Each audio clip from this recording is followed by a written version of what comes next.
Okay, answering some viewer comments. There were some good ones here, so I thought I would go ahead and get to another batch, even though I did a Q&A pretty recently.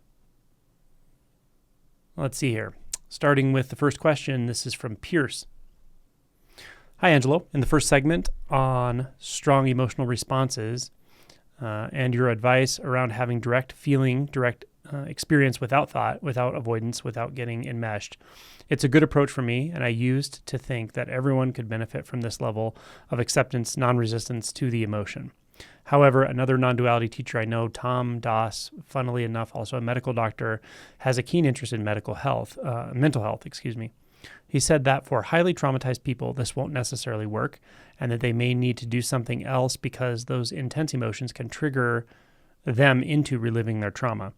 I just thought it was worth pointing that out. Anyway, glad I came across you at Awaken Stillness Conference. Tom also presented.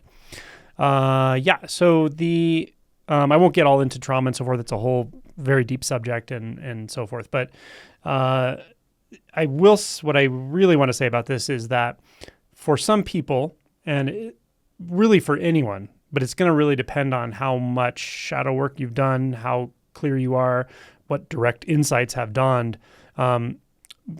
Direct experience of the sensory fields will become more and more available, more poignant, more releasing, more intimate, and more non-dual. Okay, that's just going to happen.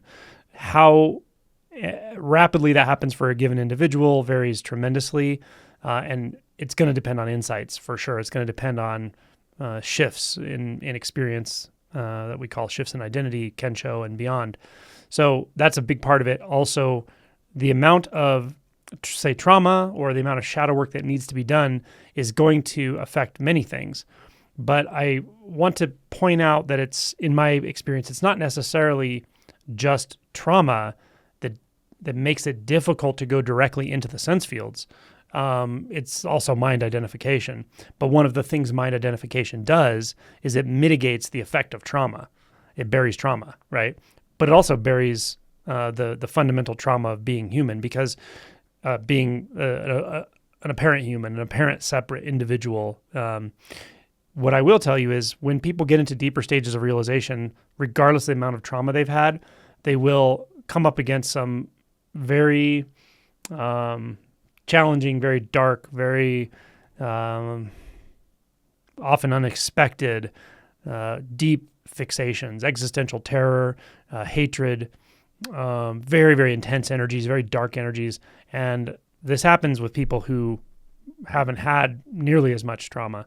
So not to minimize the effect of trauma, trauma comes into play, of course, regardless of whether you're waking up or not. It's going to have a major effect. When you're waking up, specifically after a first awakening, there's going to be a lot of trauma coming up after sort of the honeymoon period. And I highly recommend doing various somatic modalities, trauma work, relational work, therapy if needed, all of it, right? The key really is to find good resources, and that's very, very important. But I don't really single out people who've had trauma and say they're going to have more challenge or less access to direct experience, because I find some people who may not have had much trauma, they're just very in their head. In fact, if you haven't had a lot of trauma, a lot of times that actually keeps you in your head, because there's something in you that knows what you're letting go of, and they know how big this really is. They know the vastness that you're letting go into. They know the terror of non-agency that is deeply rooted in the emotion body and in the identity structure, and they don't have the impetus that somebody who's had a lot of trauma might have actually to let go that deeply. So I don't think it's quite as cut and dry as at least what was described in this comment. And I don't really single people out who've had a lot of trauma and say you shouldn't wake up, or this modality is not, this approach is not available to you and so forth, because I don't think that's the case. I think if you have a lot of trauma, you should treat the trauma for sure along with this process. Definitely don't ignore it. Don't avoid the trauma work, because that's not a good idea. Because as you get more and more awake, essentially, you have less and less ability to hide that trauma. It's going to come out in every way. It's going to come out in your face. It's going to come out in everyone's face around you. So you have to do that trauma work, and that's why I kind of, emphasize it. I interview people who do this kind of work. I offer somatic modalities and so forth. But as far as the access to direct sensations, I would actually say people who've had a lot of trauma, they're not necessarily worse at that. The people who I think have the most difficult time with it are people who have a very logical, materialistic, masculine thought process, where it's like everything's analysis, everything is modeling. It's just endless like concepts, right? People who function that way, I find, are actually the ones that have the most trouble in deeper realization, getting into the direct experience of the sense fields and knowing what that actually means.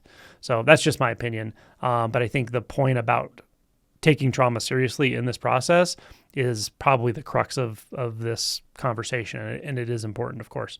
If anyone's interested in trauma work, look at my playlist called Emotion and Shadow Work, or look at my interviews with James McCleary, with David Berselli, the TRE guy, Eldra Jackson, Rick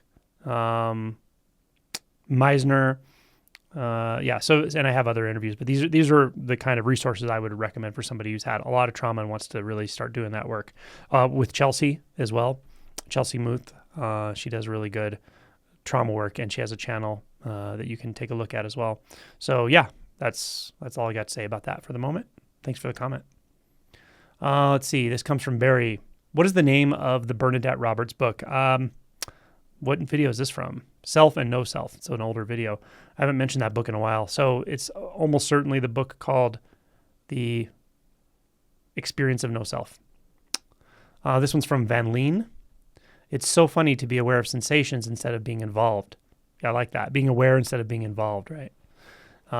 Involved means we're in the business of trying to mitigate experience. We're in the business of pushing and pulling, explaining, describing, trying to heal, right? To be just aware, hopefully not just aware as a watcher, but aware as the one who has been dissolved into those experiences or those sensations, or the one who has been replaced by those sensations. That kind of aware of sensations is rather intimate, deeply satisfying in many ways, and very, very different than being in the business of getting involved with trying to mitigate emotions and push them away and sensations and so forth. And it's very hard to know the difference until you experience that second way, right? Once you do experience it, you know how different it really is. And then the last part of the comment says, coming back out of it is so freeing, so laughable. Indeed. Reconditioning needs effort, but the price is freedom. Yeah, that's right. There is effort involved in this. Don't let anyone fool you. Don't worry about who's putting out that effort. That's the tricky question that gets brought up, unfortunately, too often in this space recently. Oh, well, who's going to make the effort? You don't have to know who's going to make the effort. Don't get caught up in your mind about this stuff, right? The who question is valuable early on, especially when we're talking about Kensho awakening. Who am I, right? Who am I? Am I who I take myself to be, right? I have a whole bunch of videos on this. If you're interested, inquiry playlist and the playlist called Awakening Approaches. But later on, when we're talking about direct investigation of the nature of appearance, sense fields, and so forth, you don't need to worry about who, right? It's really more about direct, non-conceptual experience. Let's see. This is a comment from Roger. Even the fundamental concept of cause and effect is a very deeply held belief within science. Of course, it's interesting. What I find that aligns very well between science and the direct experience of non-dual appearance, non-dual clarity, is the idea of the space-time interval, right? Time and space are relative, right? But there is something that is not relative, that is essentially fixed. There's a sort of true length and a true distance, so to speak. But it's only from the reference point of that particular object that's moving, let's say. But not to get into the nitty-gritty of that, the point of the space-time interval is to resolve the fact that what we consider to be linear time is not at all actually what it is. It doesn't actually exist except in the relative sense, right? The same with space and distance, right? And so the mind can't get around this. Like, you can't actually think in this way, but it's been proven, and it's clear, and it's been proven again and again. It was first elucidated by Einstein with the special theory of relativity. But the space-time interval resolves the issue of the connection between the relative and absolute. And in the absolute sense, which is a fixed interval, which is the space-time interval, that which is constant, that which is not relative, is actually causality, right? So I find that to be the case, that everything is actually conditions based ultimately.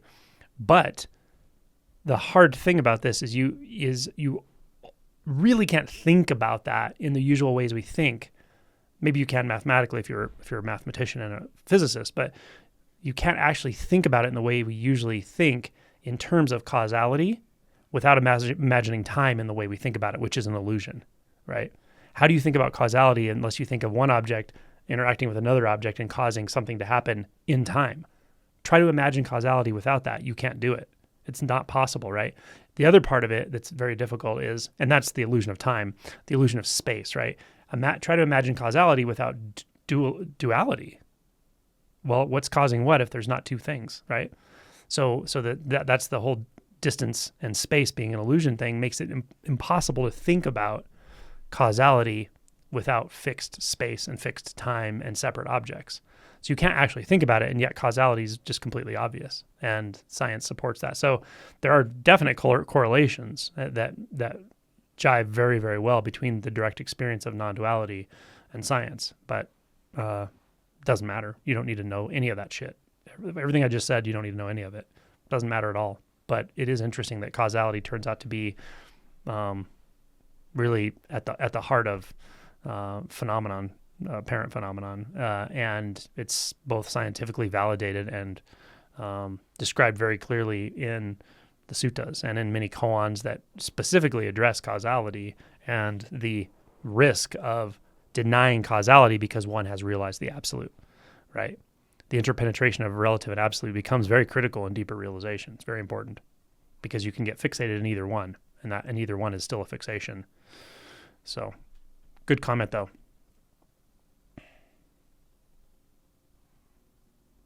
Roger also said, "Thank you, Angelo. Everything you say resonates deeply with me. Science is like having an amazing toolbox, which can do so many things for humanity. It's not where awakening abides, though." Exactly. Like I said, you don't need to know any of this. And the people who don't know this stuff, don't think this way, they wake up faster. They just do. Clearly, very obviously, in my experience. So, or people who do think this way, they do have a scientific mind, but they get what I mean when I say awakening is not about that. It's not about that, right? If you know what it means to turn away from that intellect, because the intellect is an object to the mind. This kind of intellect, this reasoning is an object to the mind, right? It's an object of the mind. I'm saying turn back to the subject. If you get what I mean when I say that, then it actually doesn't matter how logical or scientific you are. But I do find that people who use logic and their scientific knowledge to really hold on to what they think they know, which has a kind of arrogance to it, per my most recent video about this, they really have trouble waking up. That's why I say this a lot, because they can wake up, but I need again and again to point out what it is they're holding on to that's keeping them, like, that's their life preserver. Let go of that and you will enter fear, but you also can go through fear and see what's on the other side of it. Good questions or comments. Okay, this is from Eternal Being Official. "Oh man, I was there, depressed, nihilistic, and suffering. The advice I could give to anyone is to just hold on and see what happens." Yes. The video is called "The Frustrated Spiritual Seeker." Yeah, there's a lot of frustration in this. And what's so strange, right, is if you're frustrated, what's so strange about this is it turns out that the entry point for what you really want is through the frustration. It's actually through the frustration. You got to go into it. Don't stand apart from it and keep it as an object to the sense of subjectivity. Rather, collapse the subject and object into that feeling of frustration, which will overtake you. And beyond that frustration, there's going to be a more intense emotion, probably. And that's what you're avoiding, right? Not you, the commenter, but you that is stuck, quote unquote, stuck with frustration. You're not as stuck as you think. The stuckness is, again, it's the life preserver. Let go of that. Let go of the stuckness and see what happens. Okay. This is from Hedgehog. Wow, I've been watching these videos for a few years now, and they're all great. It seems that recently there has been a new energy about them, an urgency that is really cutting through. Deep gratitude. You're welcome. This is the one I was all excited about. Seeing the connection is critical to feeling the freedom of love, loving kindness, and judgment. Yeah. Yeah. I felt a lot of, I wouldn't say urgency, but I felt a lot of, I don't know. I'd say I feel a bit of intensity to get that message across, that point across, because it's so easy to overlook it. It's so easy to overlook the fact that we are judging like all the time, right? So, check out that video if you're interested in judgment and love. This is from The Wizard. What is shadow work? Please forgive my ignorance. Shadow work is very simply seeing what is being hidden from yourself. I could say it's seeing what you're hiding from yourself, but it almost makes it sound like you're doing it on purpose, but you're not. You can't really hide something from yourself on purpose, but there's a tremendous amount that is hidden from our conscious experience, and it can be very surprising when we start to see it. I see this all the time. I see it in like circling groups. I see it when I'm working with people who are waking up. I just see it all the time where it's like all of a sudden something breaks open. You're like, oh God, I didn't realize that was under that, right? I didn't realize what was under that sense of boredom. I didn't realize what was under that sense of knowing how all of this works, being sure I know how the mechanisms of awakening work, and having learned all that, I was really surprised what was underneath that when I finally let go of it, right? So shadow work is what's behind the view, right? What's your view right now? What's your view? Literally, like you're looking this way, right?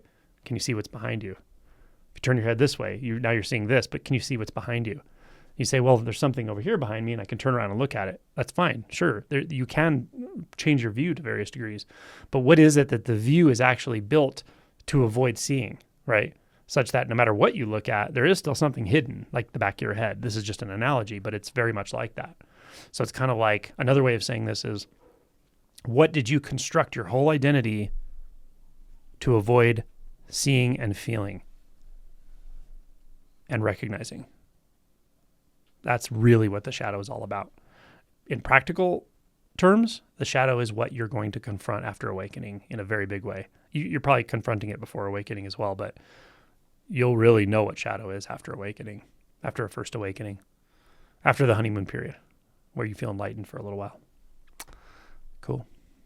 Terry, I love all the video playlists you point out for different types of fixations. Do you happen to have a playlist or particular videos that deal with physical pain?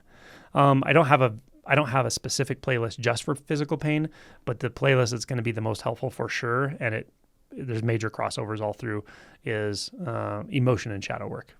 If you're dealing with physical pain, look into working through emotional pain, fixations, and even beliefs around the physical pain, beliefs around your body, beliefs around illness. Look at what your mind is telling you about the physical pain, because it is very simple in one sense. Of course, you don't like pain. Of course, I don't like to feel pain. No one likes to feel pain, really. Maybe some people are a little masochistic and they like some pain, but you don't like intense pain, right? And stomach, intestinal pain is often the kind of pain you really don't like. And I've actually had some of this recently. I have periodic diverticulitis, but even when I'm not getting diverticulitis, sometimes I get like a precursor to it that doesn't turn into it, but it's miserable. It's kind of nausea and some pain and stuff. So, but I can tell you through my own experience and many others that what will turn that pain from a 2 to a 8 real quick is the way the mind reacts to it. So looking at how you react to the pain, what you're not accepting about the pain or the experience, and then also the beliefs about it are really important. What are the beliefs? What does your mind say when you just try to drop right into that pain sensation? Because I can tell you, just drop in, right? Feel, go directly into it till there's no distance between you, the perceiver, and the pain itself. Can you do it? Maybe you can, right, in this moment. Maybe you can't. If you can't, why? What is it that's holding you back? And one of the ways to find that information is to ask, what are the beliefs around this right now? Or just pay attention to the mind. And you may be able to do it like 90%, but there's still that little voice that's like, oh, I won't be able to do what I need to do. I'll never come back out of this. I can't handle this. This is too much, right? These are the kind of voices that are easy to overlook, but they're actually beliefs. And if you really kind of, oh, okay, there's a belief here, and question the belief, notice the belief, hold the belief. You could inquire around the belief in various ways. You may notice a significant difference in your experience of pain. Cool. But again, that playlist has a lot of approaches, so go ahead and check that out as well. All right, where are we at?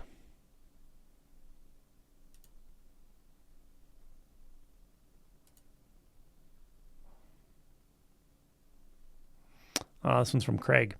Until I came across one particular chiropractic approach, I didn't realize what unfiltered emotion was. I always thought that emotion had to be connected to a thought, right? But in fact, they are two separate layers of internal reality, quite novel. The actual pure stream of emotion creation was such a new experience that it washed over me the first time. I'm glad you're talking about this. Yeah. Again, this is one of those things, man, I can say it over and over and over, and you may, or a person may think like, oh, I know that. I know what an emotion is. And you may know part of what an emotion is and then be surprised when all of a sudden you feel pure emotion without thought, and how direct it is, how initially maybe intense it is. And then you may notice your reaction to it, like fear, like I don't want to feel this full on experience, right? And then that'll subside, and then it's just full on. And then you'll be surprised maybe at the release of it too, and how natural it actually is. So yeah, these things come in layers, and we can actually experience, well, I'll say it this way, direct experience doesn't always just go from, 5%, which is maybe the normal mind identified state, to 100. It's like often comes in increments, so, and I also want to point out, like with this person, it was a specific chiropractic approach. You never know what it's going to be. That's why I do sort of recommend people try different things. I don't just say, oh, there's only one way to do things. There's a lot of ways to do this, a lot of ways to wake up, a lot of ways to, for Kensho to occur, the first awakening, a lot of ways to do shadow work, a lot of ways to break through certain blockages or perceptual filters. So try different things, try it. And if something's really not working, don't waste your time too much on it.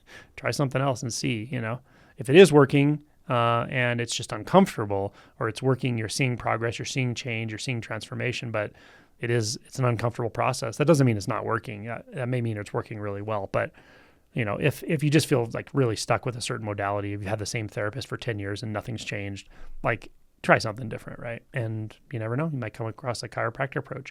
I've heard all kinds of things that have caused shifts in people. Shifts like this, shifts, identity shifts, all kinds of things. So you never know what it's going to be. But the approaches I offer are sort of funneling approaches, how to funnel your energy and attention into an inquiry, how to clarify inquiry, how to attune yourself to your own intuition. All of these are the kind of approaches I use just to get you in touch with your own intuition that wants and knows how to access your true nature. That's all we're doing here. But how it's going to play out for you could be very different than anyone else that you've even heard of. So try some things and explore some.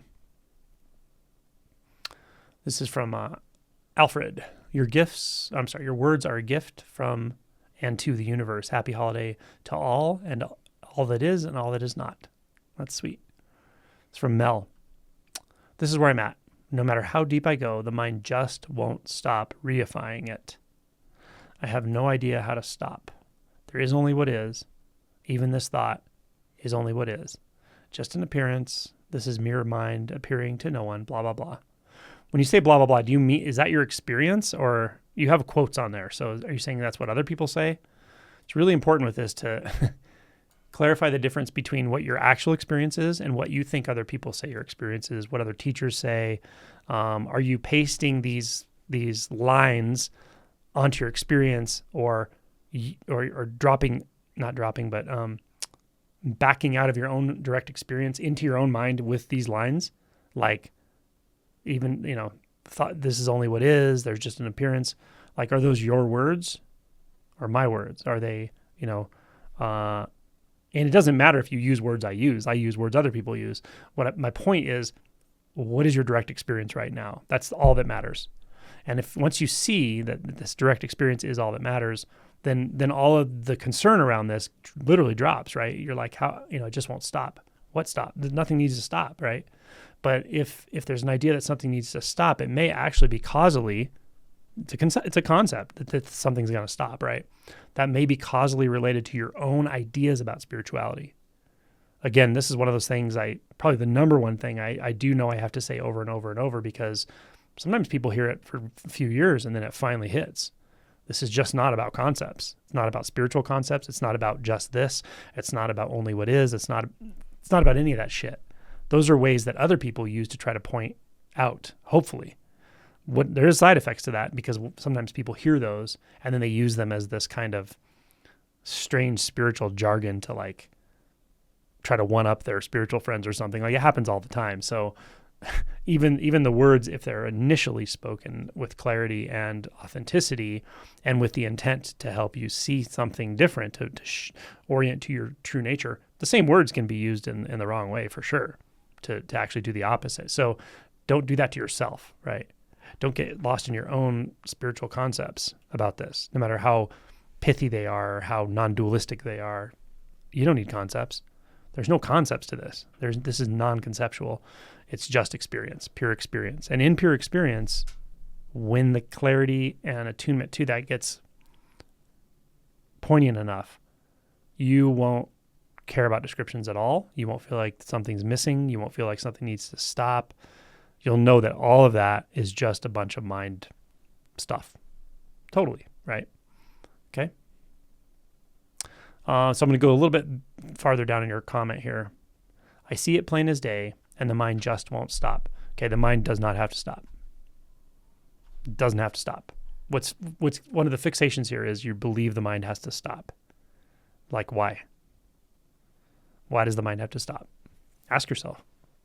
Maybe that's your koan. Why does the mind have to stop? Why does the mind have to stop? What's going to change if the mind stops? What are my beliefs about this?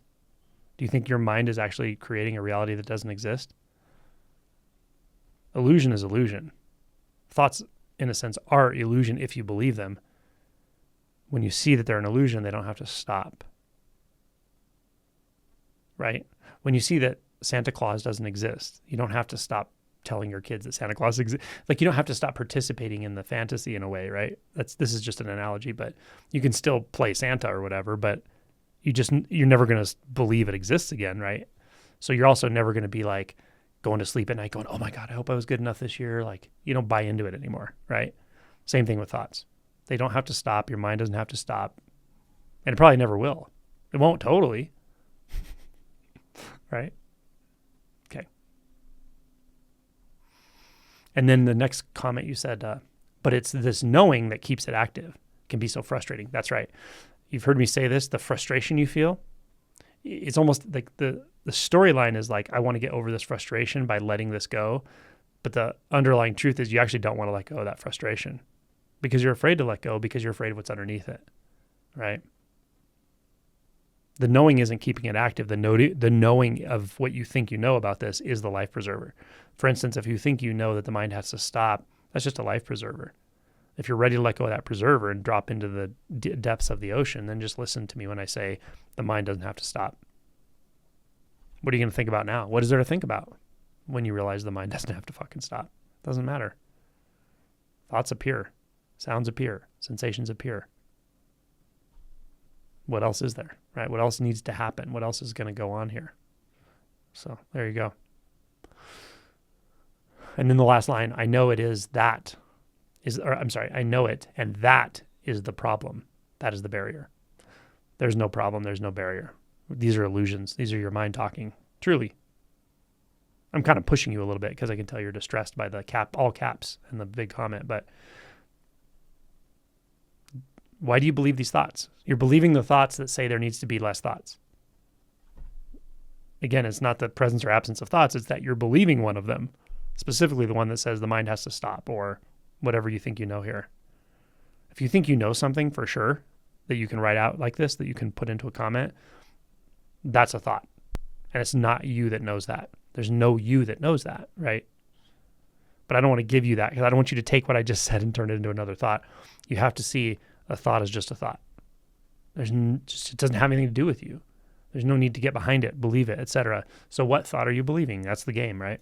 Well, you're definitely believing a thought that says something has to stop because you've said it multiple times here, right? So what if you take that away from yourself? Take that life preserver away from yourself. How do you feel? If I say you're totally wrong that something has to stop, what are you going to anchor onto now? Where's your anchor? And it may be something. You may have another anchor right beyond that. Let's look at that one, right? Maybe you don't. Maybe there's just the vast emptiness now.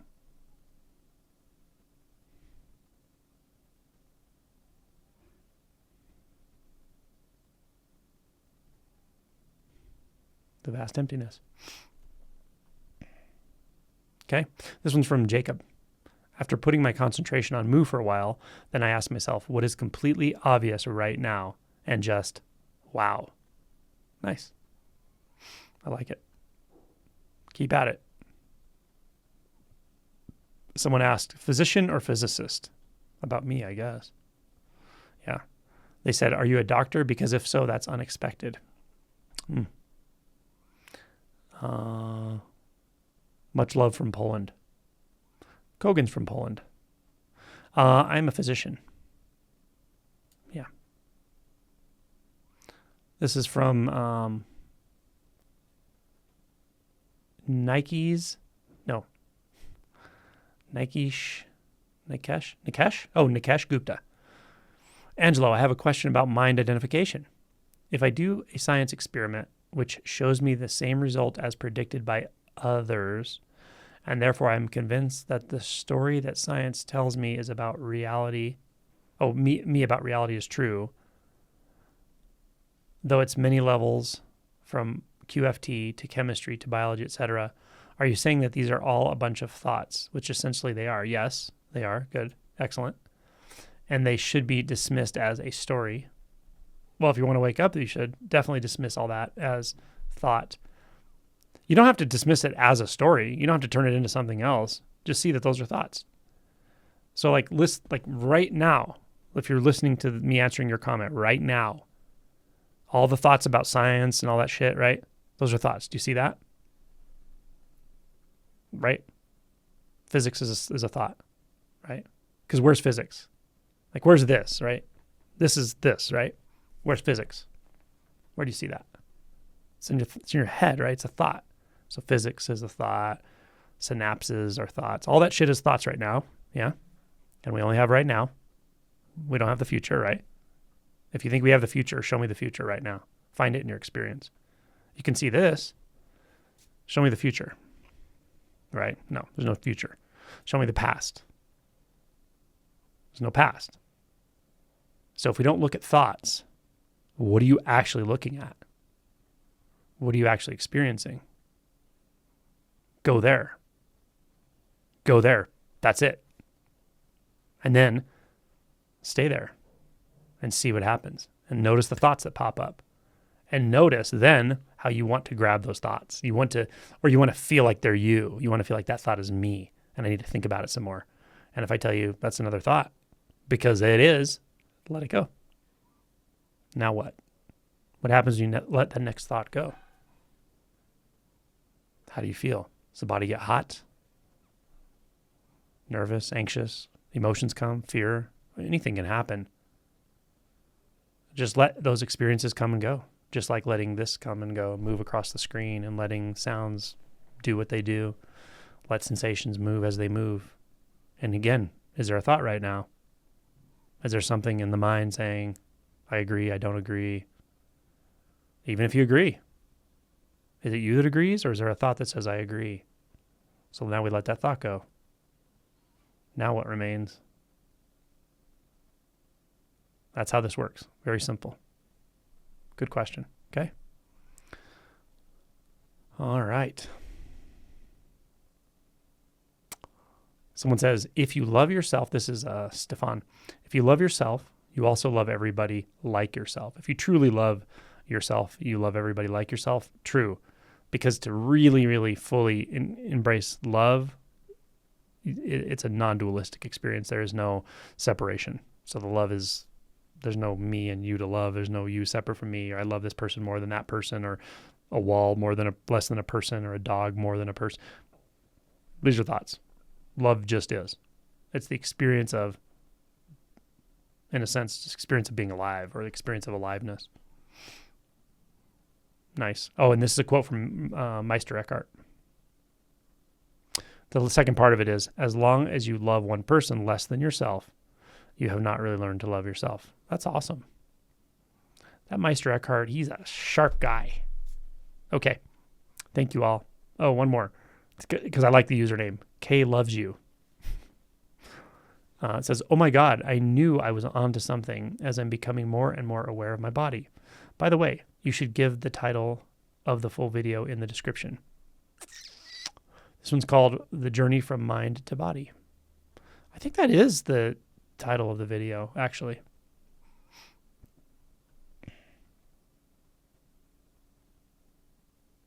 Okay, cool. Thank you all. Appreciate your support. For any channel members, this was indiscriminate reading of comments. It wasn't just channel members. I was just reading all the comments, but I do appreciate the channel members. I try to read and look at their comments more, at least a little bit more, because you're offering support to me, financial support, not to me, to Simply Always Awake, which is separate from me. I don't take money from it. And it goes to our fund to get people to retreats who can't afford them, my ability to make contracts to book these retreat centers, to charity, which there's a lot of that we do, to workshops that we get people to all the technical platforms that I have to have access to do the editing and do all my production stuff, to my assistant Vani, who's fabulous, to all of the different things I have to do and pay for to keep the channel going and keep good content coming. So I appreciate all of your support, all members from the lowest level to the highest level. You're awesome. So thanks a lot.